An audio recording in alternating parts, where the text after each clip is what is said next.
Welcome students in this video. Critical frequency, skip distance, secant law, etc. ये सारी जो terms हैं ये रेडियो वेव्स के आयनोस्फीयर से रिफ्लेक्शन से संबंधित। पिछले वीडियो में हमने ये समझा कि किस तरह से आयनोस्फीयर से रेडियो वेव्स रिफ्लेक्ट होती है। पहले तो हमने ये सिद्ध किया कि आयनोस्फीयर का जो रिफ्रैक्टिव इंडेक्स है वो रिफ्रैक्टिव इंडेक्स n बढ़ने के साथ, यानी जैसे जैसे आयनोस्फीयर की लेयर्स में ऊपर की तरफ जाते हैं तो इलेक्ट्रॉन की डेंसिटी बढ़ती है तो उसका रिफ्रैक्टिव इंडेक्स घटता है और वह रेयरर मीडियम की तरह व्यवहार करता है रेडियो तरंगों के लिए। तो नीचे की लेयर की तुलना में ऊपर की जो लेयर है वो रेयरर होती है। तो इस तरह से रेडियो वेव डेंसर मीडियम से रेयरर मीडियम में जाती है और वो टोटल इंटरनल रिफ्लेक्शन करती है, पूर्ण आंतरिक परावर्तन करके वापस आती है।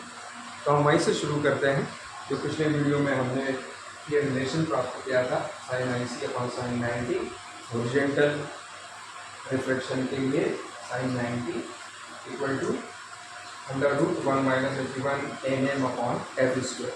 जहाँ से वो रिफ्लेक्ट होती है वहाँ maximum intensity maximum concentration of electrons nm।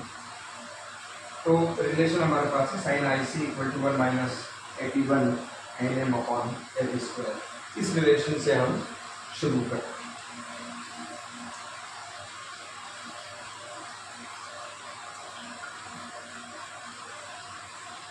ये जो डिस्टेंस है जहाँ से रेडियो वेव्स चलती हैं और जहाँ पहुँचती हैं अर्थ पर, इन दो पॉइंट्स के बीच की जो दूरी है this is known as skip distance या मूक अंतराल।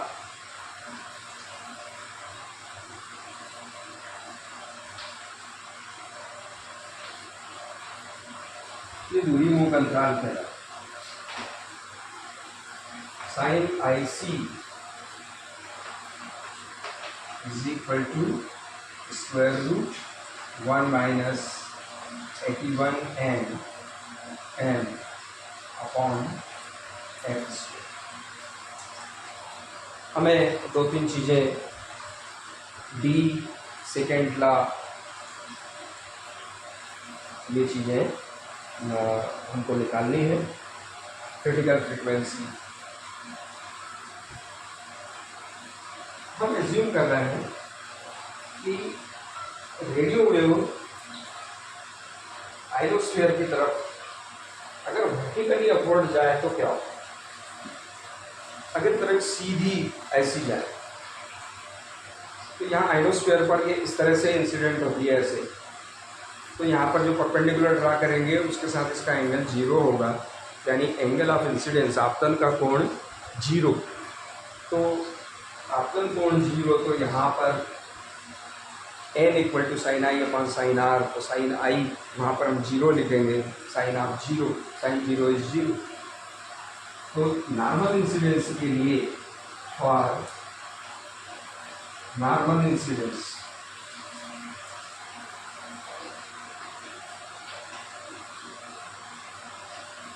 यानी ऐसे वर्टिकल ऐसे आती है वर्टिकल, तो उसके लिए यहाँ आएगा 0। n is equal to sine I upon sine R equal to 0 which is equal to square root 1 minus 81 n upon f square. तो उसका अपवर्तनांक 0 होगा आयनोस्फीयर की लेयर का, जहाँ पर कि जो इलेक्ट्रॉन डेंसिटी है वो nm है। इसको सॉल्व करें, 0 equal to so much, it means 1 equal to 81 nm upon f square.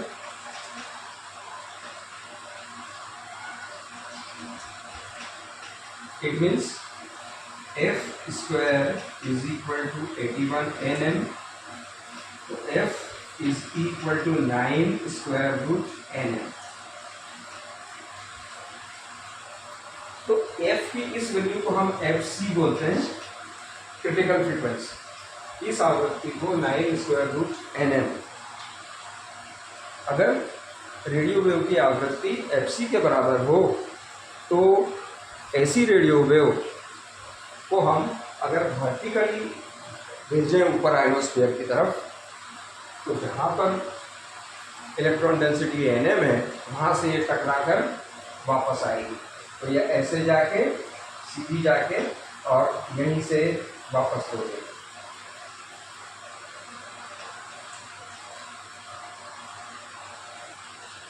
तो ऐसा रेडियो वेव की एक फ्रिक्वेंसी के लिए हो सकता है जो हमने निकाला, उसको हम क्रांतिक आवृत्ति कहेंगे, क्रिटिकल फ्रीक्वेंसी कहेंगे।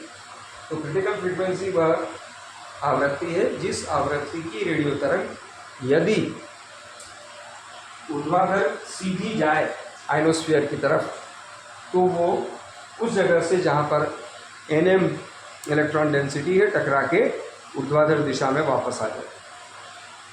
This is known as critical frequency. The frequency of radio waves for which the radio wave incident vertically on the ionosphere returns back or reflected back in the same direction. तो ये तो हो गया FC. FC is equal to 9 square root n. Actually second law पूछा जाता है कि सेक नियम क्या है, सेकेंड नियम क्या है। सेकेंड नियम निकालते हैं, sine I C equal to, यहाँ से शुरू करते हैं, दिस इज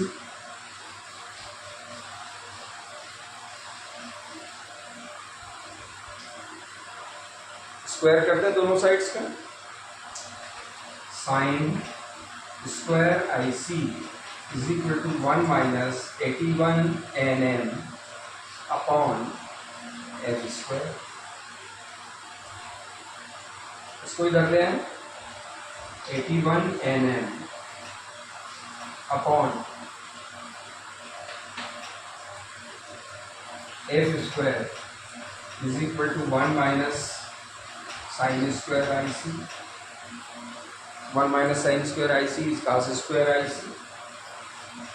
तो ये हो गया cos square I C equal to 81 N M upon F square. इसको अगर इधर ले आए या इसका रेसिप्रोकल कर लें तो F square upon 81 N M is equal to sec square I C.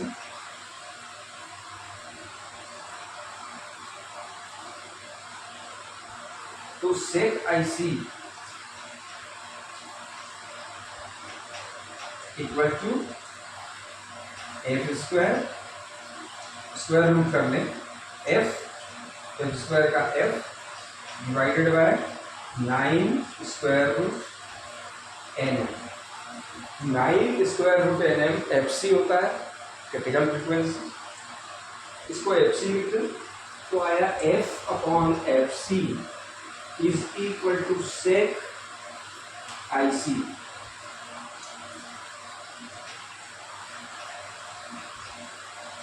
या F इज इक्वल टू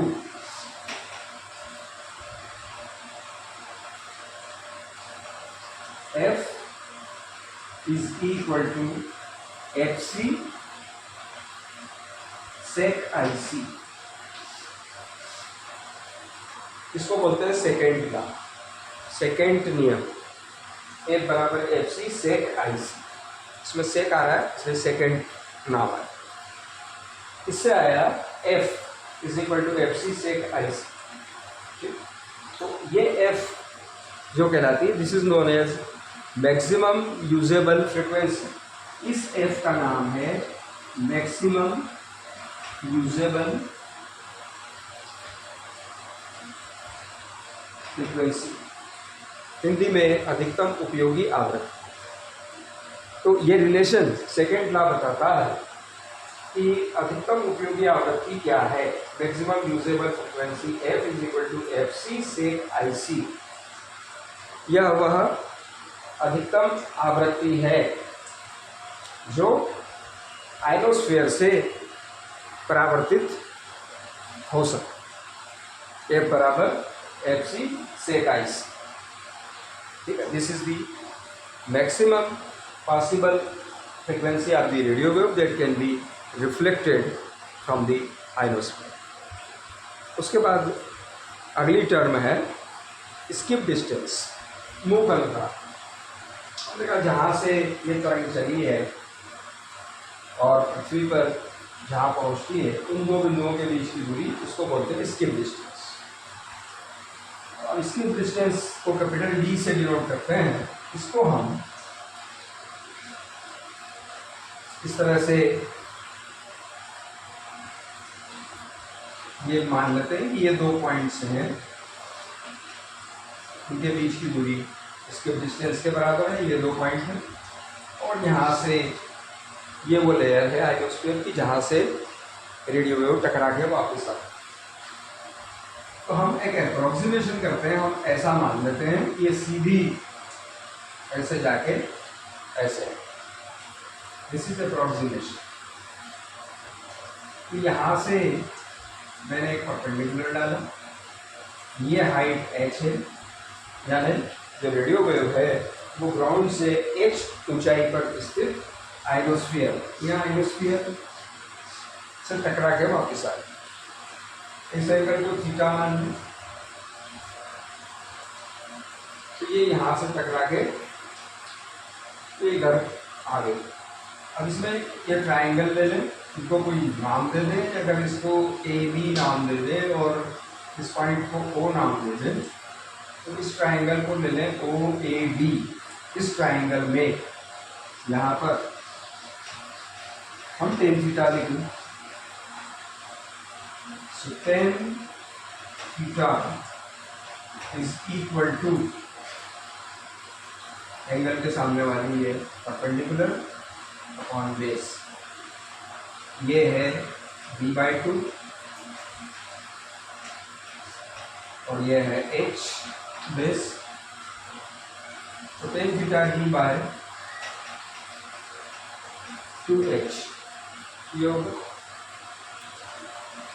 ये जो एंगल है, ये वाला एंगल, ये अगर टोटल इंटरनल रिफ्लेक्शन हम ले रहे हैं तो ये होगा टेंजेंट आई सी b/2h। तो सेक स्क्वायर आई सी हम लिख सकते हैं 1 plus tan square I C, 1 plus और टेन आई सी b/2h, तो ये b/2h इसका स्क्वायर। तो sec square I C is equal to so much, तो sec IC equal to sec IC is equal to square root 1 plus b square upon 4h square। ये relation है। और sec IC बराबर, ये रिलेशन हमने निकाला मैक्सिमम ऑब्जर्वेड फ्रीक्वेंसी के लिए, f is equal to F C sec I C. तो sec I C is F upon F C. तो हम यहाँ पर एफ अपॉन एफ सी लिख सकते हैं। F upon F C is equal to square root 1 plus B square upon 4h square. तो f is equal to, f की value कितनी होगी, f is equal to fc square root 1 plus b square upon 4h square। तो ये एक skip distance का relation आ गया।